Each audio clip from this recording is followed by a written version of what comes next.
Hey everybody, it's Rob from Flailthroughs. This is Gundam Battle Operation 2, and this is a request from Maxilla777 who wanted a mobile suit in the colors of Deku from My Hero Academia, which I really could only see as the Striker Custom, because, well, it can smash. So I went with that, and the Striker Custom is, of course, still fun to use. I'm using the Gym 2 beam rifle for the instant stun, because if you don't, it can be kind of hard to close with this thing sometimes. But that is a High Gog, which is ahead of us, and behind me is a Desert Gelgoog. Not sure who that is. Might be Maelstrom, but yeah, he's not on our team this round, but it could be him. Got grabbed because I was being pretty obvious there. I was hoping that it would still be stunned from my teammates moving in on it, but did not get a chance to make that do that. Got caught instead, and got shot in the back by a very nicely colored Gym Sniper 2 White Dingo. Oh no, it was Mokona and the Gelgoog Jaeger that got me. But yeah, so as you can probably tell from all the names you're seeing, this is a Friday night round, and we had a lot of people, so we wound up, scattered on various teams, and we had a good time. Sorry I didn't get back after we finished that night, guys, but I got called away to do a bunch of stuff, and it took way longer than I expected. But yeah, the Striker Custom is, like I said, it's fun to use, and I didn't manage not to notice that person behind me at all until they shot me once, and that Spidey Wing's on my team, so I'm not sure who is in that Striker Custom, but very nice bright color. Striker Gym Sniper 2, but very nice bright colors. I like them. Let's see, they did not stop me, so I went in a little hard and got hit by something. The person. I thought that person was on the roof. They dropped down and managed to shoot through the building at me. There's somebody behind me who's probably got me in their sights too, but Goleon's got some backup for me here, and unfortunately now we're both kind of getting melted by the whole team. I am going to make a mad dash for Moko, though, because for one thing, it separates me from most of the enemy team. For another, I might actually have a chance.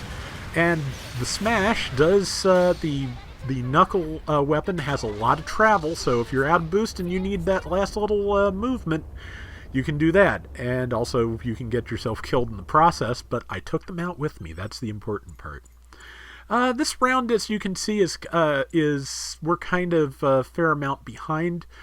Spoilers, we do not win, but I did well enough with it, and it wound up being a fun round, so I figured that was a good way to go with it. So that's what we're doing. Like I've said before recently, I'm trying to get a little bit less uptight about running interesting losing rounds, just because I don't have to be perfect at this. I just have to be entertaining, and sometimes bad rounds are entertaining, or losing rounds are entertaining, however you want to look at that. But yeah, Moko just went in on me and got a really good knockdown. Let's see, the High Gog has turned its back to me. It took a second to get its weapons together to attack Spidey, so I was able to capitalize on that. Let's see, Moko's right there, and smash once again. 7,100 damage. The Striker Custom, to be honest, I'm kind of amazed, and I used Demon Blade just to get a little bit of iframe since there are two people eyeballing me there. And also, the Striker Custom, as you can see, it didn't keep me alive for long. But yeah, the Striker Custom does not have a dodge roll until it is in Demon Blade mode. So I wanted that dodge roll, and I took it, and it kept me alive a few seconds longer than I otherwise might have done. But yeah, and whatever I was talking about before that has drained right out my ears, so we will just move on. Has a fairly short respawn too, but yeah, oh yeah, that is what I was saying. I will be amazed if this thing never gets nerfed.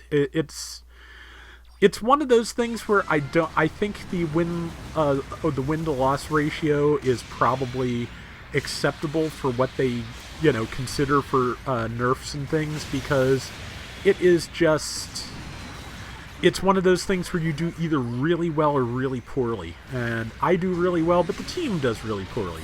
Once again, I needed that dodge roll, so I took it. But now I am going to get melted a little bit because there's a couple of people on me, and I was out of boost even with it. So, because Demon Blade mode does not reset your dodge roll. Got shot in the back. Somebody saved their high gog there because I would have hit it with the knuckles really hard otherwise. I am about to die, but I am going to try my very best to take the high gog with me. I have done it, and let's see. Desert Gelgug is there. I didn't quite kill it, but I did a lot of damage on my way out. But as you can see, that gap between our scores is only getting wider. Meanwhile, the Hildolfer is was just giving Spidey especially a really hard time, which is a shame. But yeah, Hildolfer I feel like is another one of those things that you do either really well or really terribly with, and that Hildolfer was doing as well or better than I was. So yeah, just one of those things. And unfortunately, because I am a raid, I have there's a limited number of things on the enemy team that I can do optimal damage to, and that whereas the Hildolfer does not have that problem so much. See, trying to do some damage to that. I stole Nurse Gundam's kill there, unfortunately, but we got it at least, and I believe she ultimately said she was reloading anyway, so it worked out. That Hildolfer's right around the corner, and I'm going to use Demon Blade before I am in crisis this time, because that might work a little better. A few Vulcan rounds there. There's somebody over here. We have managed to narrow the gap between our teams a little bit. I was aiming for the big, wide shoulders, which are a nice, huge target, and I missed. But I did manage to hit it with pretty much everything, and then I realized I was backing into the enemy team. Moko was the one in the lead there. So Moko, I managed to do some good damage to. Got a kill on before and managed to tackle the high gog. And it's this little burst of action that I saved this for, because I did fairly well. I probably shouldn't have dodge rolled there and just gone in on probably Maelstrom, but kept tagged Desert Gelgug, got stunned out of the downswing that might have killed it. Smash didn't take either.